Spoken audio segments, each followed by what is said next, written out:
భారతదేశం ఆసియాలో అత్యంత శక్తివంతమైన దేశంగా ఎదుగుతోంది. ఆస్ట్రేలియాకు చెందిన లోవి ఇన్స్టిట్యూట్ తాజా ఆసియా పవర్ రిపోర్ట్ ప్రకారం జపాన్ను అధిగమించి భారతదేశం గణనీయమైన పురోగతిని సాధించింది. ఆర్థిక సంబంధాలు, సైనిక సామర్థ్యాలు, సాంస్కృతిక ప్రభావం మరియు రాజకీయ స్థితి స్థాపకత ఆధారంగా జాతీయ శక్తిని ఈ సమగ్ర ర్యాంకింగ్ అంచనా వేయడంతో భారతదేశం ఆసియాలోనే 3వ అత్యంత శక్తివంతమైన దేశంగా అవతరించింది.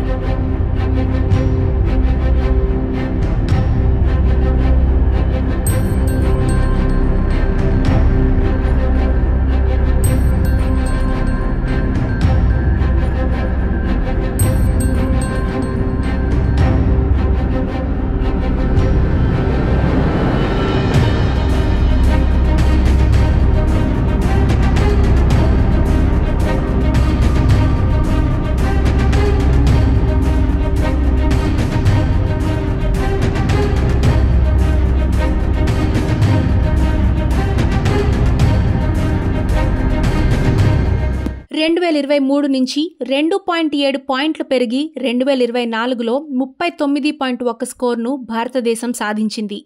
యునైటెడ్ స్టేట్స్ 81.7 స్కోర్తో అత్యంత శక్తివంతమైన దేశంగా తన స్థానాన్ని నిలుపుకోగా చైనా 72.7తో 2వ స్థానంలో ఉంది.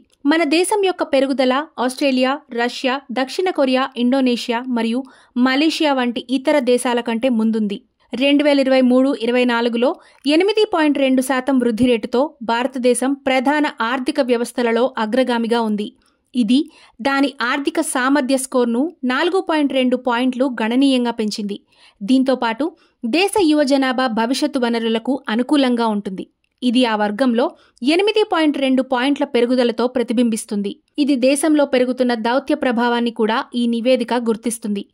ఇంటర్నేషనల్ కాన్సెప్ట్స్లో మన దేశం చురుగ్గా పాల్గొనడంతో పాటు G20 సమ్మిట్ని విజయవంతంగా నిర్వహించడం ద్వారా ప్రధానమంత్రి నరేంద్ర మోడీ యొక్క మెరుగైన ప్రపంచ నాయకత్వం మరియు వ్యూహాత్మక ఆశయాన్ని నిపుణులు గుర్తించారు. ఏది ఏమైనా ఈ నివేదిక ఒక క్లిష్టమైన సవాలును ఎత్తి చూపింది. భారతదేశం ప్రతికూల శక్తి అంతరంతో బాధపడుతోంది.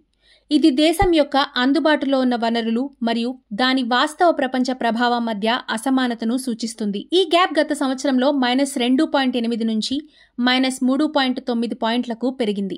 అదనంగా భారతదేశం తన రక్షణ దౌత్యాన్ని పెంపొందించుకున్నప్పటికీ ఇతర ప్రధాన ఆసియా శక్తులు, ముఖ్యంగా యునైటెడ్ స్టేట్స్తో జతకట్టిన సంబంధాలను వివరించే లోతైన రక్షణ పొత్తులు దీనికి లేవు.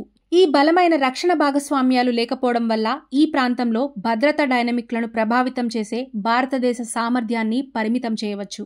మొత్తానికి ఆసియా పవర్ ఇండెక్స్ ఆర్థిక మరియు దౌత్య ప్రభావపరంగా భారతదేశానికి ఆశాజనకమైన పురోగతిని వెల్లడిస్తుండగా ఆసియాలో అగ్రగామి శక్తిగా దాని సామర్థ్యాన్ని పూర్తిగా గ్రహించడానికి దేశం తన ఆర్థిక సంబంధాలను మరియు రక్షణ సహకారాన్ని బలోపేతం చేయవలసిన అవసరాన్ని నొక్కి చెబుతుంది.